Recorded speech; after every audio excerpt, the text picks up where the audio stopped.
part of the brainwashing and all this is thinking that your family members and Sea Org members and these people you love have this idea of what love is. Like, love is unconditional. Yeah. Well, they don't know so they ruined that already. Yeah.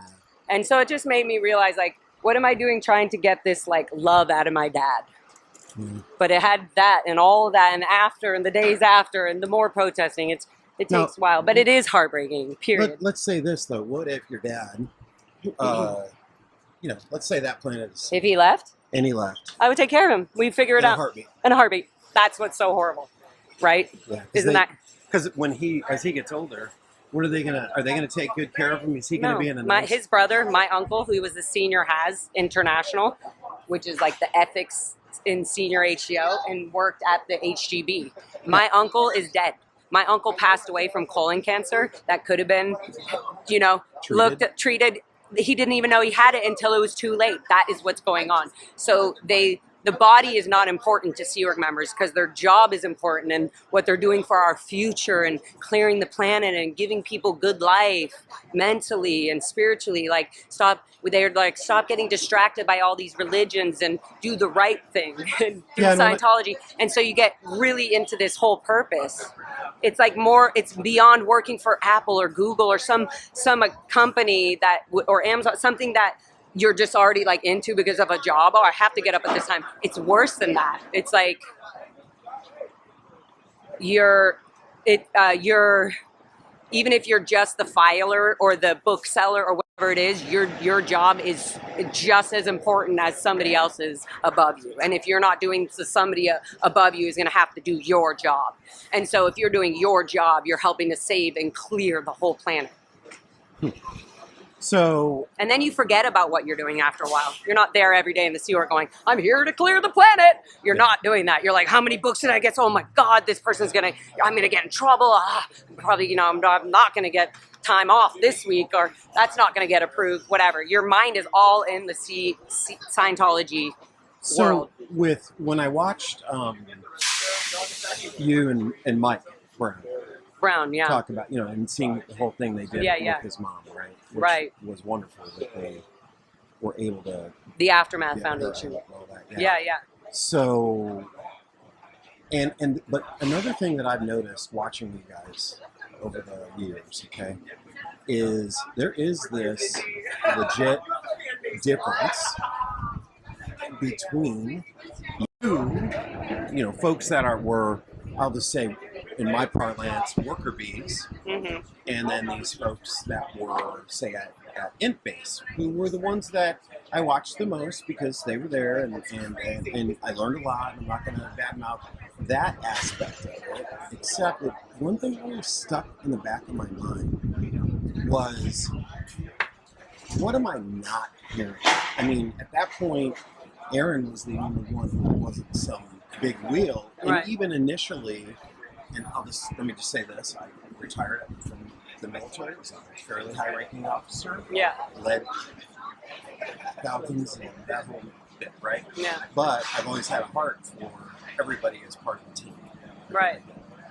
And when I would see, sometimes I would notice just the little slightest bit where they were kind of brushing off maybe what he had to say. So, and not only brushing off, they, it's pretty, maybe this will answer your question, they take language that is normal outside language and change it to their own. So even when they're saying something like infinity or, they're going to have justice for this person, they're talking about their own internal justice. They're not talking about the outside law justice. Right. So, you could be there thinking, oh, well, that guy got good justice, but that's only Scientology justice. It's not real justice. There's nobody actually, having something openly on the record being exposed for it. So, there's a lot of things you're not going to see, and there's also a lot of things you won't see, even in whatever regard you were being shown anything. There's a lot of things that we don't show even internal Sea Org members. Natural, even just simple things like certain Sea Org members aren't even allowed to see the food that's being dished out to the executives, and David Miscavige specifically, and the people around him in his little group, his assistants, his communicators. Like, so they have a whole different ballgame. So even the internal Sea Org members don't know the things they would normally hear to even get to that point of, what's the stuff I'm not hearing? You're never going to hear it. You're only going to hear from people who are in it, born and raised, and have completely let go of all of it. Now, listening to